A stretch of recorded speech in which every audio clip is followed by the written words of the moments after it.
Not only is Donald Trump not fit for office, but he suffers from the most dangerous diagnosis that you can possibly have in a leader, and there really isn't even a close second.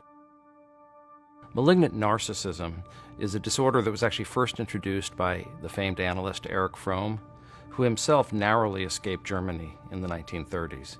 And it was his attempt to explain the psychology of murderous dictators and tyrants. There's a spectrum of self-love that goes all the way from having no sense of worth from within and depending entirely on external affirmation, and in the absence of that affirmation, feeling like a worthless person, all the way through much higher forms of narcissism as a result of healthy development of the personality, such as the capacity for self-esteem, for pride, for feeling worthy, having a balanced view of oneself. But Trump is at the most primitive end of that spectrum, where he has no sense of inner worth and requires constant affirmation. And in the absence of that affirmation, he becomes rageful and vindictive. And that's one of the reasons that he's so dangerous, in my view. A large number of mental health professionals are alarmed by Donald Trump because in our profession we have what's called a duty to warn. If we think someone is dangerous and imminently about to harm somebody, we have a duty to warn that person or to warn the public.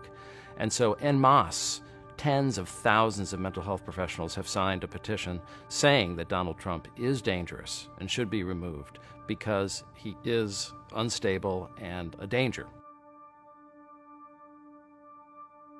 What came out during the campaign that caught my attention was his viciousness and his vindictive rage, for example, at his rallies, where he would encourage supporters to beat up peaceful protesters.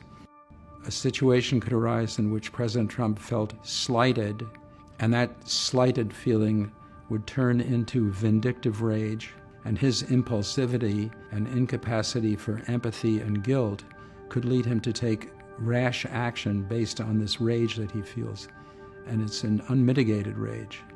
One of the reasons this is so dangerous is my colleague Robert Lifton talks about the term malignant normality. Malignant normality is when a malignantly narcissistic leader takes control of a society and gradually changes reality for everyone else.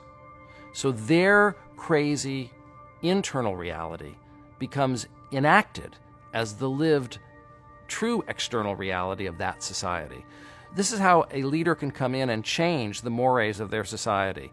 It happened in Rwanda. It happened in Yugoslavia. What you need to understand about someone like Donald Trump is he has no limits. There's nothing, and I mean nothing, that he won't do to maintain power and to triumph over his enemies. What we have done is removed all of the checks and balances.